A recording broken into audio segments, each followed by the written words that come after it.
Well, hello all. This is Woodsong again. I'm back with another Woodsong tarot reading. This time I'm in Dallas, Texas. There's actually nothing interesting going on outside, so I'm sitting in the hotel room, and I figured I'd go ahead and get this reading done. I'm actually using a brand new copy of the Hanson Roberts deck by Mary Hanson Roberts, and that little card you see facing me right there is kind of like the title card in the deck. It's beautiful, beautiful artwork. When I'm doing readings at like a festival or something where there may be children around or kids around, I always keep a Hanson Roberts deck around to do child readings or kid readings, if you will. It's a very friendly image deck, and the parents always appreciate it when I tell them, look, I have a special deck that I use for kids. So if you're into that type of thing and want a friendlier, more wholesome type image deck, Mary Hanson Roberts is a beautiful one to use. So I'm going to go ahead and remove our little title card right there. And we'll get into the reading here. Once again, we're going to pull 3 cards. The first card will be something we want to ponder on, something that we might want to start thinking about. Second card offers some additional perspectives to use in considering that first card. And the third card suggests some kind of resolution or outcome that we may find as we follow this path. So let's start with our first card. And it is the Queen of Swords.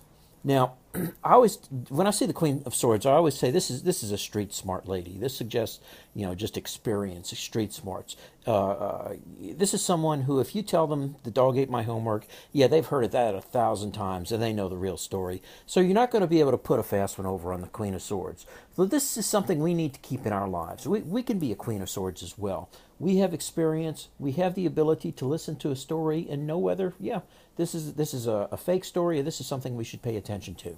Quite often, we'll listen to something, we know that it's fake, we know that it's something that's not right, but we go along with it anyway. Why do we do that? Maybe we're trying to avoid confrontation, maybe we just find it's easier to do it that way. Sometimes we harm ourselves when we do that.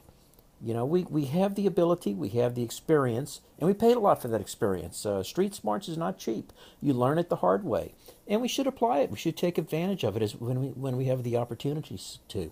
So we might want to start off with times considering situations where, we have a particular read on the situation, and that little voice inside tells us, this is really what's going on. But for some reason, we're not really listening to that voice, and we're thinking, well, maybe it's something else. I hope it's not that. Okay, we need to listen to our experience and act accordingly. Let's take a look at our second card. Oop, I didn't mean to knock over the Queen of Swords there. Our second card is the Four of Swords.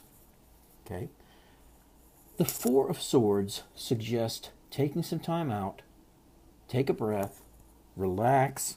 Don't think about the issue right now. Put it aside. Just kind of recharge, relax, and come back refreshed and ready to attack the problem again.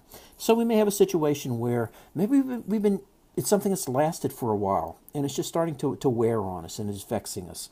Or maybe it's something that's just happened, the similar things have happened over and over again, and it's starting to wear us out. And because of that, we're not really to apply the positive aspects of that Queen of Swords. We're not able to rely on experience and act on that experience. Take a break. Take a rest. Take some time to recharge. You don't have to always attack everything right away, and you don't have to avoid it for a long time. Sometimes taking a break is as simple as walking around the block or closing your eyes for a few seconds, few moments. Take the time to recharge so that you can approach the problem without anything hanging on you, without anything wearing you back. You want to try to approach it fresh. Let's see what happens should we do that. We have the Seven of Rods, which is the Seven of Wands in my Robin Wood deck. If we look at this guy, we see that he's got some confrontation going on. He's battling against opponents. And in fact, he's battling long odds. He's got 6 opponents attacking him, and he's trying to hold them off. Does he look bothered by that?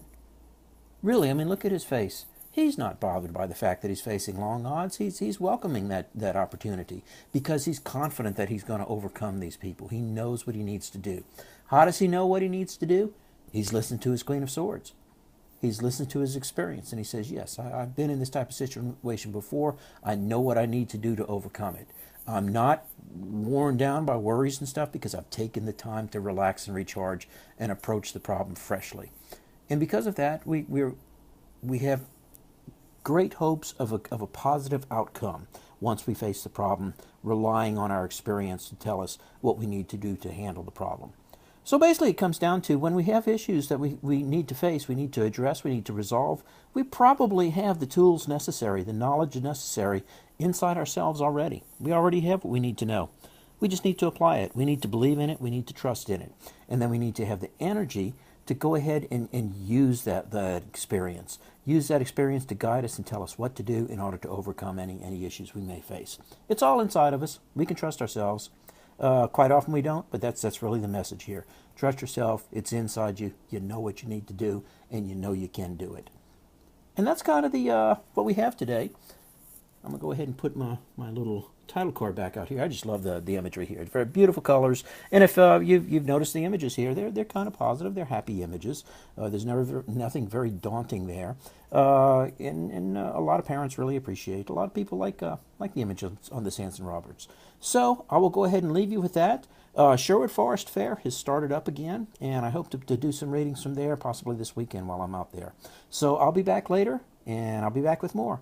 Y'all take care. I'll talk to you later. This is Woodsong, and I'm gone.